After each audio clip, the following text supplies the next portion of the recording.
You've got to have sugar because we've talked about that before. It's brain food. So if you don't have sugar and you can't utilise it, then you can't think straight. You'll get lightheaded, giddy. You have to have sugar. But you can get sugar from all sorts of things without actually having cane sugar. That's right. And people are more health conscious these days. They're thinking about losing weight to prevent diseases like heart disease. They're diabetic, so they don't want sugar in their diet. So there's numerous reasons why they're looking at alternatives. Sugar sweeteners come in two different categories. They're non-nutritive or nutritive. We'll start with the nutritive sweeteners. So a sweetener that's nutritive means that we can obtain energy from it. And energy equals calories equals fuel. So we can't live without fuel in our body, so we have to have energy, which is these nutritive sweeteners. The nutritive sweeteners, even though they have energy, they still have calories. So you take things like agave, for instance, and it's got 60 calories in it, and a calorie is 4 kilojoules, so it'll be 4 times as many, whereas a tablespoon of sugar has only got 40. So the equivalent has actually got more in agave than it has in sugar. So why are they using things like this? The argument is you'll only use half as much. So if you're going to have a tablespoon of sugar, you'll only have the equivalent of half a tablespoon of agave. So half of your 60 calories now is 30, which is less than your 40 from your tablespoon of sugar. So this is one of their big reasons. If you take things like diet soft drinks, though, that say they have no calories, yes, they might have no calories in them because they've used these non-nutritive sweeteners that we'll talk about. But when you have things that have this incredible sweetness, and some of these non-nutritive sweeteners are up to 600 times more sweet than cane sugar. Wow.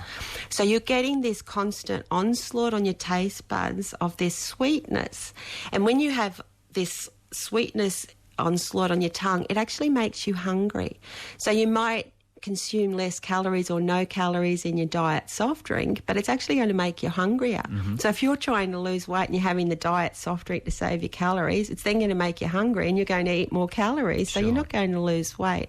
So it's a bit of a fallacy to try and think that you're going to save calories doing that. It's a controversial subject in some ways, this whole sweetener and sugar, but there's a fellow in Brisbane that we used to feature a fair bit on this radio station, David Gillespie, and his book was called Sweet Poison. Yes. Do you follow his I haven't read it, it, so I can't. Right. All I'm going to do is give you my thoughts, and my thoughts are the same as a dietitian. I've run it past the dietitian that I work with. We all think the same when it comes to these, and it's the extraction process that is where they fall down for the main part.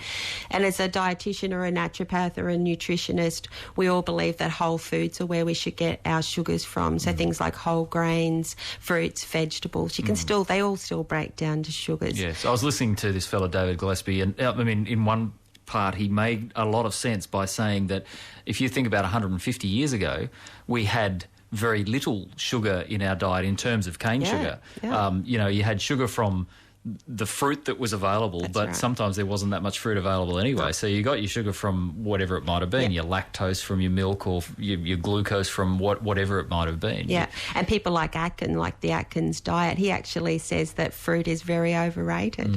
And I tend to agree. I don't think we need a lot of fruit sugar either. And if you look at some of the other diets like the Zone and a lot of the modern diets these days, they never have fruit alone. So you put a protein with it to slow down the rate of release of the sugar. Yep. One of our big problems starts with people not knowing how to read a label. So it'll give you the breakdown in a food. So let's say you're on a diet again and you'll go for a diet yogurt. So you're holding this little tub of diet fruited yogurt and you'll look at energy. So that's the total calories in that food. And it might say 400 calories. And you're looking at it going, oh my God, how can this little thing have 400 calories? So you start to read the breakdown underneath energy. There's no mention of sugar anywhere, so it obviously hasn't got sugar in it. They've called it sucrose, lactose, fructose, galactose, corn syrup, maple syrup. They've called it anything but sugar. So they trick the consumer into thinking that there's no sugar in it because they don't use the word sugar. Anything that ends in ose? Ose is pretty much sugar. Yeah, so it's really important. Or is broken down in your body and acts like sugar, yes. Yeah, so it's really important to learn how to read a label and realise that that's how they're hiding it in sugars. Yep. So I think we'll go in and we'll discuss some of these nutritive supplements.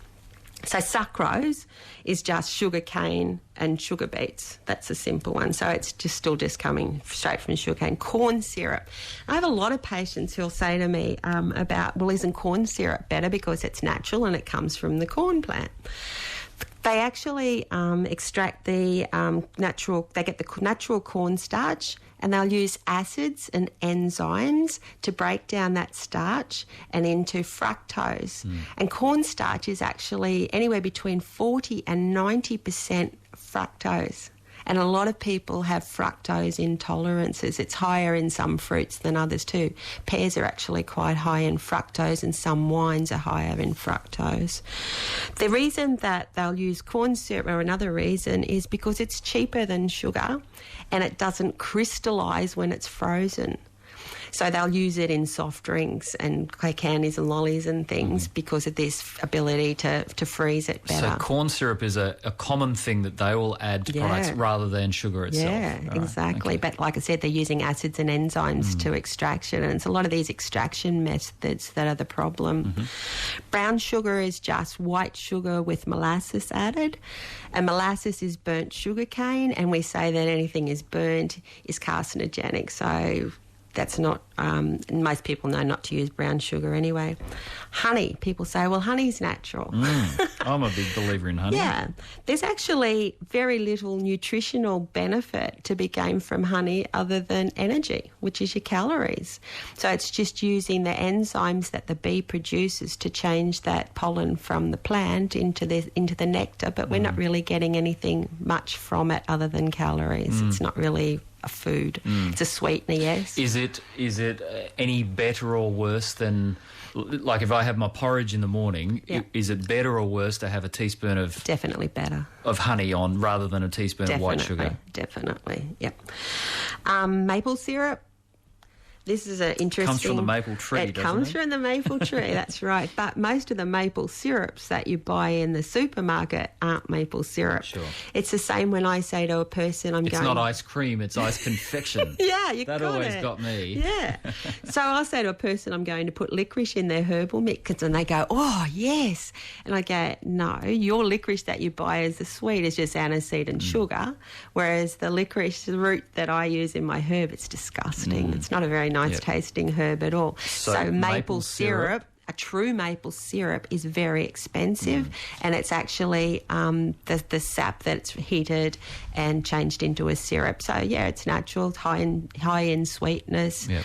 But to get a true maple syrup is very expensive, and that would put most people off. I think they're about $10 for a little bottle of maple syrup. Sure. Agave is another one that a lot of people say to me these days that they're using.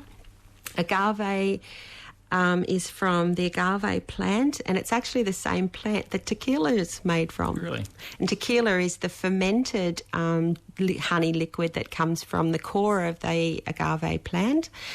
And back in the ancient Aztecs used to combine the agave with salt to put on wounds, so it was actually for wound healing, whereas you and I use the salt with the agave without tequila. Yes.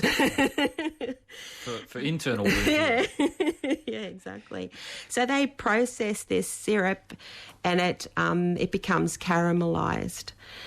It there again is, like I said, 60 calories. It's like 40 to 60% sweeter than sugar. But it definitely has a process as well, and it's not low in calories. It's just, the trouble is, your body will get accustomed. You might start off only using half as much, but you'll gradually find you'll creep back to using the same amount as you were of cane sugar, and you're getting more calories. You do grow a taste for sugar? Yes. And so can you lose that taste if if you cut it out, definitely. Yeah, you do. But it will take time. And if you do some chromium, and we've talked about chromium before, which is for sugar utilisation, it'll actually decrease that craving for sugar. And then if you consume the foods, the complex carbohydrates that will break down to sugar, and get it from that. Yeah. So you've talked we've talked about the nutritive ones. So we're going to the non-nutritive. So aspartame, which is equal in NutraSweet, 200 times sweeter than sugar. Wow. Yeah. And when they used the extraction method, what happened was it was a doctor doing some lab testing, or a research scientist doing some lab testing, and he accidentally put his finger in what he was making.